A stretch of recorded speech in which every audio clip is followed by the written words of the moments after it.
जय हिंद प्यारे बच्चों, आप सभी का फोर्स डिफेंस एकेडमी में बहुत बहुत स्वागत है। तो हम बात कर रहे हैं भारत के एक स्टेट की जहां पर आपने देखा होगा अप्सपा लगाने की बात की जा रही है। न्यूज़पेपर्स के अंदर ये खबर आ रही कि उस राज्य में अप्सपा लगा दी जाए। कहीं ना कहीं पूरा पावर केंद्र सरकार ने अपने हाथों में ले लिया। जी हाँ, मैं बात कर रहा हूं मणिपुर की। तो मणिपुर क्राइसिस को हम पूरा समझेंगे, ऐसा क्यों हुआ, क्या कारण था और अभी तक की क्या क्या स्थिति बनी हुई है। और एक हफ्ते के भीतर हम देखेंगे इतना बड़ा मुद्दा पूरे भारत में बन गया कि वहां पर हमने सीआरपीएफ, बीएसएफ और आर्मी को उतारना पड़ा। असम राइफल के साथ साथ पुलिस प्रशासन वहां पर चुस्त दुरुस्त बना हुआ है। सरकार पूरी निगाह बनाई, होम मिनिस्ट्री वहां के डायरेक्ट कंट्रोल कर रही है। और आपने देखा अभी मणिपुर का कुछ ही दिनों पहले चुनाव भी हुआ है और एन बीरेन सिंह वहां के चीफ मिनिस्टर बने भारतीय जनता पार्टी के सहयोग से। तो आखिर ऐसा क्या हुआ और क्या स्थिति बनी और ये लड़ाई आखिर क्यों शुरू हुई, इसका क्या कारण था, इस पूरे वीडियो में आप चीजों को समझेंगे। इसलिए पूरे वीडियो को आप देखते रहिए। जी हाँ, एक एक चीजों को फोकस करके हम पढ़ेंगे। जी हाँ, देखो पहले समझना पड़ेगा मणिपुर की आबादी जो है 53%, जो जहां से जो विवाद शुरू हुआ उसको समझना। मणिपुर की जो आबादी 53% है वो गैर आदिवासी है। कौन है गैर आदिवासी?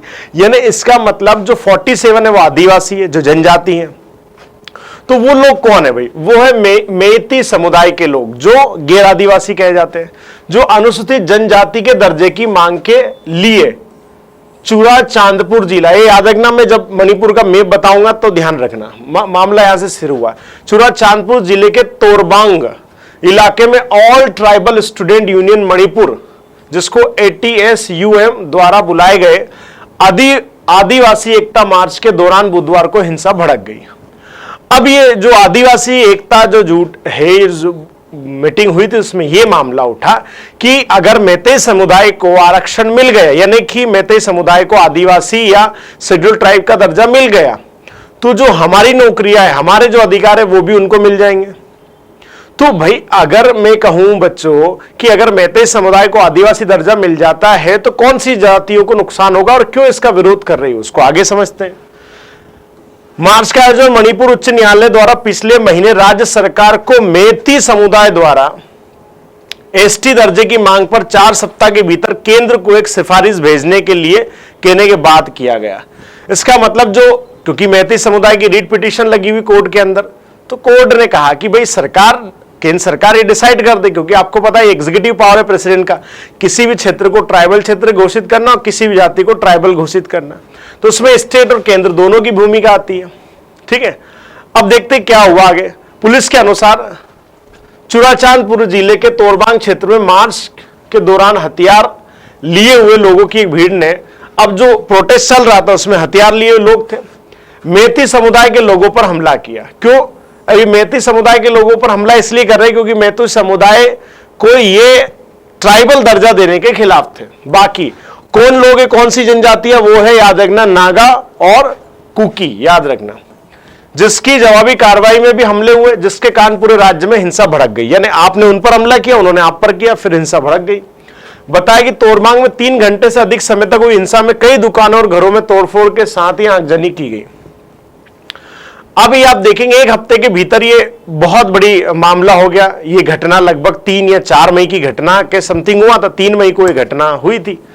लोगों शांति बनाए रखने के लिए आग्रह करते हैं। मुख्यमंत्री एन बीरेन सिंह, याद रखना आपको, एन बीरेन सिंह मुख्यमंत्री है।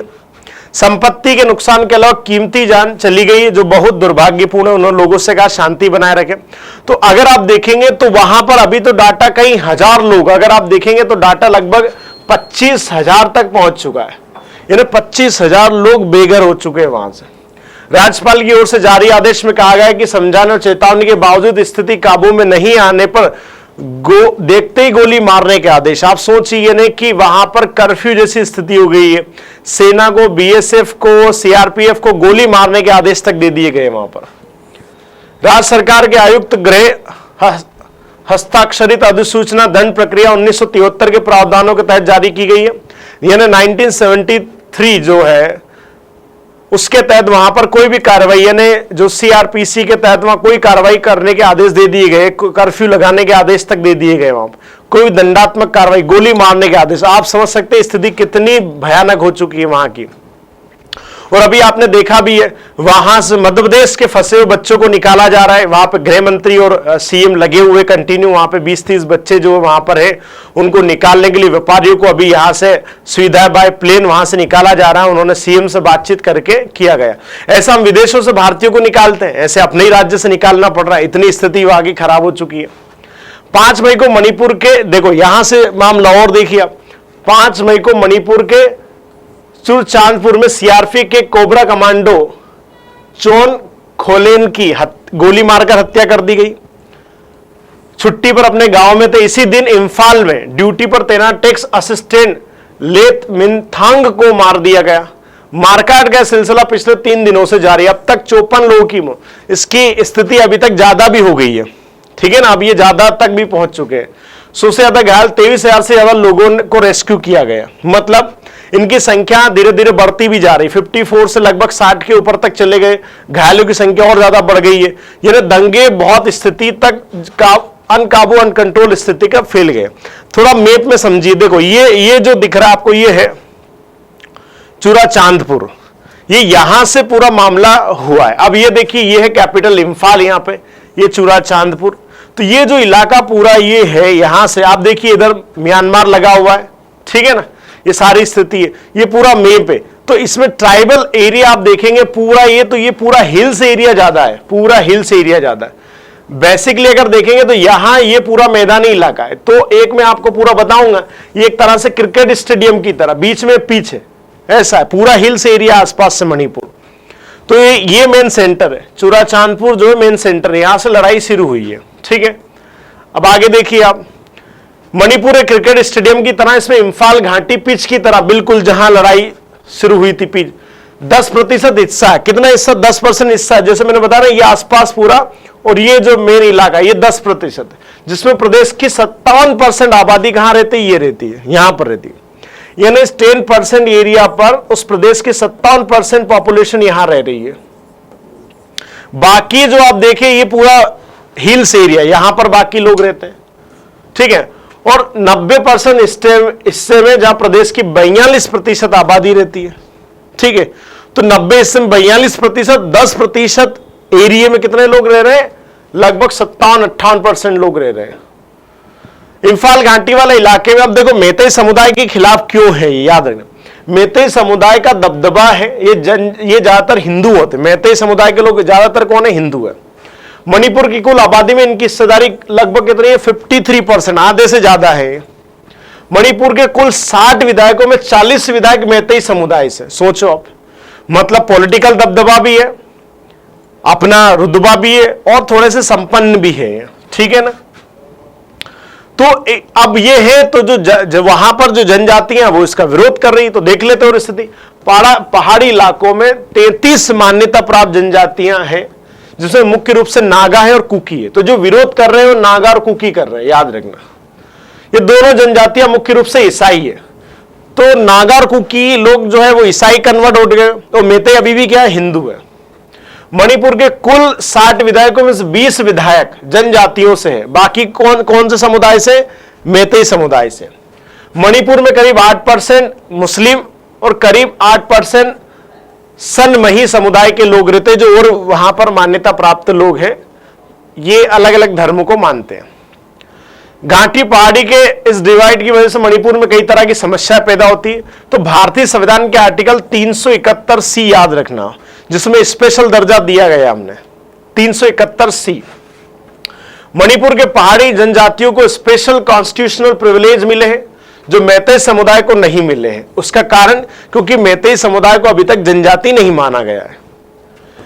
लैंड रिफॉर्म्स एक्ट की वजह से मैतेई समुदाय पहाड़ी इलाकों में जमीन खरीदने सेटल नहीं हो सकता। मतलब उसको रहना कहां है? वही 10% इलाके में रहना है। और जो हिल्स एरिया है, जो बाकी का एरिया, वहां पर जनजातियों के लिए है। जबकि जनजातियों पर पहाड़ी इलाके से घाटी में आकर बसने पर कोई रोक नहीं। मतलब जो जनजातियां वो हिल से मेन घाटी में आ सकती है, रोक नहीं है। इससे दोनों समुदाय की खाई बढ़ती जा रही। भाई आप वहां नहीं जा सकते, लेकिन वो यहां आ जा सकते हैं। मतलब मैतेई समुदाय के लोग हिल्स एरिया में नहीं जा सकते, लेकिन नागा और कुकी वो घाटी एरिया में आ सकते हैं। तो मामला यहां पर भी गड़बड़ हो रहा है फिर, ठीक है। तो हिंसा की चिंगारी आखिर क्यों भड़की, वो क्या रीजन था जिससे सब कुछ ये मामला गड़बड़ हुआ था। मैतेई ट्राइब यूनियन पिछले 1 दशक से मैतेई को आदिवासी दर्जा देने की मांग कर रहे थे। ठीक है, ये मांग चल रही इनकी। इसी सिलसिले में उन्होंने मणिपुर हाईकोर्ट में याचिका दायर कर दी कि भाई चलो कोई बात नहीं, सरकार नहीं कर रही तो हम कोर्ट के पास चले जाएं। इस पर सुनवाई करते हुए मणिपुर हाईकोर्ट ने राज्य सरकार से 19 अप्रैल को 10 साल पुरानी केंद्रीय जनजातीय मामलों के मंत्रालय की सिफारिश प्रस्तुत करने के लिए कहा गया था। इस सिफारिश में मैतेई समुदाय को जनजाति का दर्जा देने के लिए कहा गया है। इससे आदिवासी भड़क गए कि भाई जो 10 साल पहले सरकार ने कहा था राज्य सरकार से कि आप इनको आदिवासी दर्जा दे दीजिए, तो फिर क्यों नहीं दिया गया। इससे आदिवासी जो लोग हैं वो और भड़क गए कि नहीं, अगर इनको दर्जा मिल जाएगा तो हमारे सारे अधिकार छीन लिए जाएंगे। अब मैतेई समुदाय के तर्क क्या दिए कोर्ट में, मैतेई समुदाय ने आखिर क्या तर्क दिए थे देखिए आप।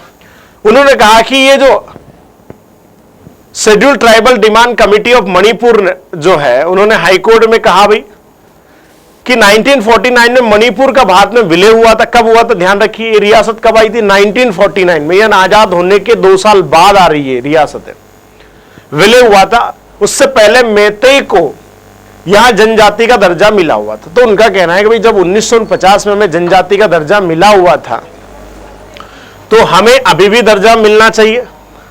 मैतेई को जनजाति का दर्जा उनके पूर्वजों की जमीन, परंपरा, संस्कृति और भाषा की रक्षा के लिए जरूरी है। मैतेई को संवैधानिक कवच की जरूरत है। ये किसने कहा, मैतेई समुदाय ने कोर्ट में कहा। भाई मैतेई को पहाड़ों से अलग किया जा रहा है जबकि उन्हें जनजाति का दर्जा मिला हुआ है और वे इम्फाल वैली में जमीन खरीद सकते हैं। ठीक है, तो ये इनकी याचिका है कि जब केंद्र सरकार कह रहा है तो भाई हमें वहां पर अधिकार क्यों नहीं। तो अब जनजाति क्या कह रही है, जो बाकी जो नागाज लोग हैं और कुकी लोग हैं वो क्या कह रहे हैं, वो कह रहे हैं कि भाई जो जनजातियों का कहना है कि मैतेई बहुसंख्यक है, उनकी संख्या ज्यादा है, उनका सियासी दबदबा, मतलब सरकार में भी उनकी बहुत रसूख है, मतलब 60 में से 40 विधायक वो है, पढ़े लिखे और संपन्न है। जनजातियों को लगता है कि मैतेई को दर्जा मिल गया तो नौकरियों में वो हावी हो जाएंगे और पहाड़ी जमीन खरीदना शुरू कर देंगे। तो कहीं ना कहीं फिर जो नागा और कुकी की हालत है और खराब हो जाएगी। मैतेई समुदाय की भाषा संविधान की 8वीं अनुसूची में शामिल है। इनमें से कईयों को ST, SC, OBC, schedule caste, OBC और ईडब्ल्यूएस का फायदा मिल रहा है। तो उनका यूं कहना है कि भाई इनको एसटी में मत लेकर आइए आप। अब ये पूरी स्थिति और व्यवस्थाओं के हाथ में ज्यादा बिगड़ गई तो केंद्र ने अब डायरेक्ट कंट्रोल यहां कर लिया है। हिंसा भड़कने के बाद केंद्र ने भाजपा की चुनी सरकार से कानून व्यवस्था को अपने हाथ में ले लिया।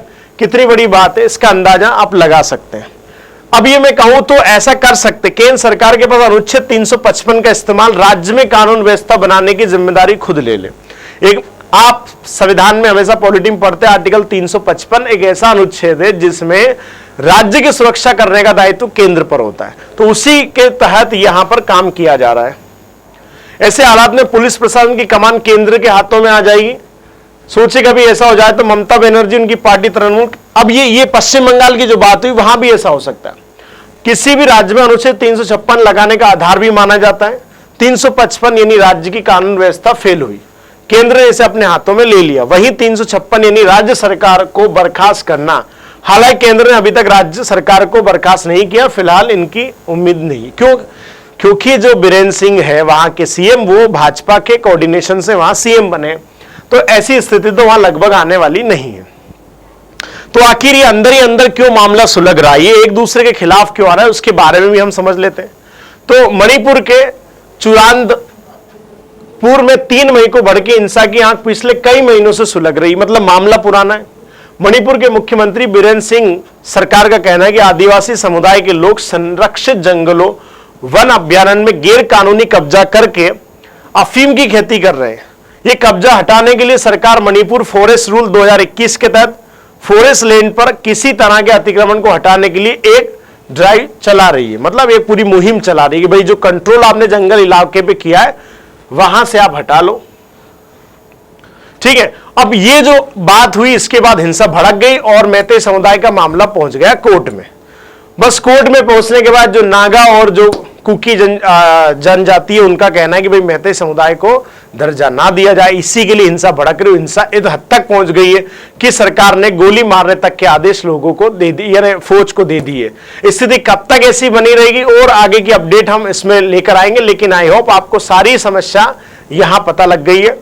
हम जल्दी लेटेस्ट में पाकिस्तान में जो तख्ता पलट करने की साजिश चल रही है उस पर भी वीडियो लेकर आएंगे, और ऐसा क्यों रहा, इमरान खान के खिलाफ क्या साजिश हो सकती है वहां पर, इस लेक्चर में हम आगे लेक्चर में आपको जरूर बताएंगे। वीडियो कैसा लगा जरूर कमेंट करिए, चैनल को सब्सक्राइब नहीं किया तो वो भी करिए। अगले लेक्चर में मिलेंगे, आज के लिए इतना ही। जय हिंद, वंदे मातरम।